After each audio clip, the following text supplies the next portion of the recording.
One day, a charming girl in the back row caught his eye, and suddenly his focus shifted from the classroom, thinking, wow, this is my inspiration. But Kaylin had no interest in this clueless old boy. After he finished his joke, she turned on her heels and walked away without a second thought.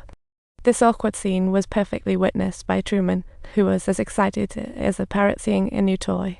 He felt like he finally found a kindred spirit, so the two single guys decided to grab lunch together. At the table, Patch boldly challenged the dean's views, stating doctors shouldn't be aloof but interact like ordinary people, providing treatment while also offering a glimmer of hope. In short, it's all about learning to listen and dive deep into the patient's hearts. To prove his point, he and Truman disguised themselves as doctors and quietly slipped into the junior intern team. While other seniors only cared about the patient's conditions, Patch asked the professor about the patient's name, and their simple greeting shattered the image of the cold doctor. This instantly eased tension, and Patch continued seeking experiment targets in the hospital. Unexpectedly, he saw the stern dean coming and ducked into a nearby ward. He thought to himself, I can't get caught, because the hospital rules aren't on my side. But when he turned around and saw the kids battling leukemia, if they were meant to be joyful at their age but were silently tormented by illness, Patch decided to break the silence in his own way. He approached with a friendly smile, asked for their names, and then picked up a blood pressure cuff, turning himself into a clown that made the little girl giggle uncontrollably. Then he donned the bee costume and brought joy to the children, even dressing up as a pirate captain, waltzing grandly across the stage. In this sea of imagination, the children instantly lit up with smiles, seeming to forget all their pains and embrace the brief freedom of their. It wasn't until the head nurse arrived that this joyful treatment performance was interrupted. As Patch turned to leave, he bumped straight into the dean's stern face. Since it was his first offence, and the other teachers held Patch in high regard, the dean merely gave him a mild warning. Heart, love doesn't let you be a doctor in the doctor. The rule in this hospital is centuries of experience hold irrefutable truth. The dean expects you to obey rules, not outsmart. Patch seemed not to get it. He'd just decided to behave, then donned a weird outfit and told fairy tales to kids in hospital. He played around at the bedside, bringing joy while offering hope to their lives, making both parents and nurses laugh out loud. During this time, he didn't stop pursuing Kaylin, frequently inviting her to the hospital to experience the fun.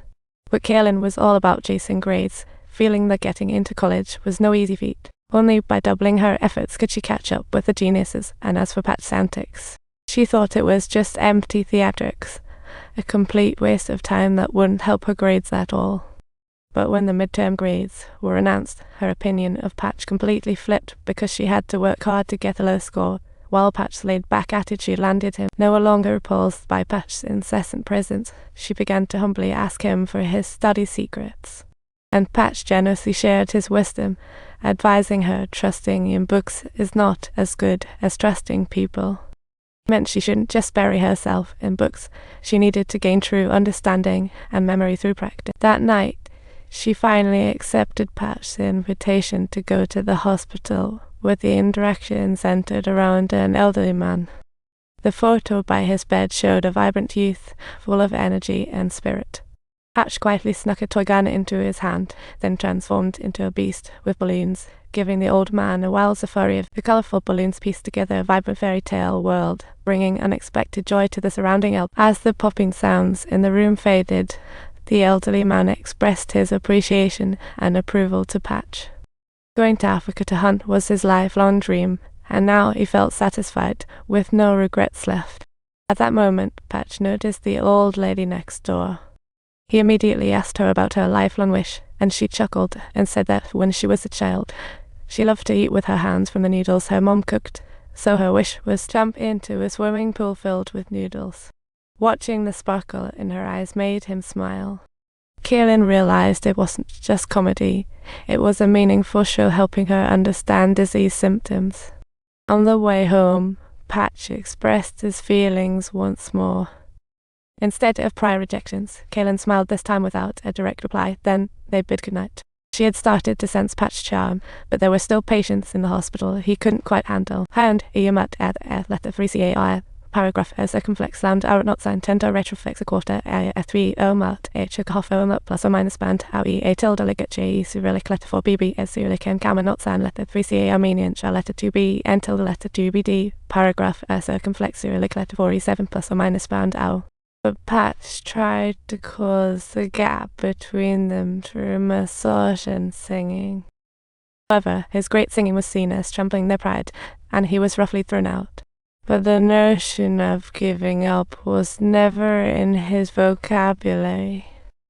The next day, in the astonished gaze of everyone, Patch once again entered the dreaded room 305. Subtitle: He's found his weakness, since ye despise life, ill judge ye like God. This season's plot resonates with the patient, as someone finally understands his sorrow in the crowd. After trials, the other's heart knot was finally undone, and he grew infected by Patch's optimism, ready to face his remaining days. As days went by, Patch turned into the hospital's most beloved regular, easing worries for patients. Yet his actions drew the dean's attention again. He had entered the patient room without permission, frolicking around, when the dean encountered him with no hesitation. "Do you want to tell me what you think you're doing?" "I'm just trying to have some fun." The American Medical Center found that laughter can boost lung function and reduce bile-related diseases, improving blood circulation. He was talking a good game, but the dean clearly wasn't buying it, warning Patch that if he wanted to be a clown, he should go to a circus. The patients needed doctors, not if you get caught again, you'll be expelled. The dean also questioned his grades to his face. Finally, if you enjoy this video, remember to subscribe to our channel.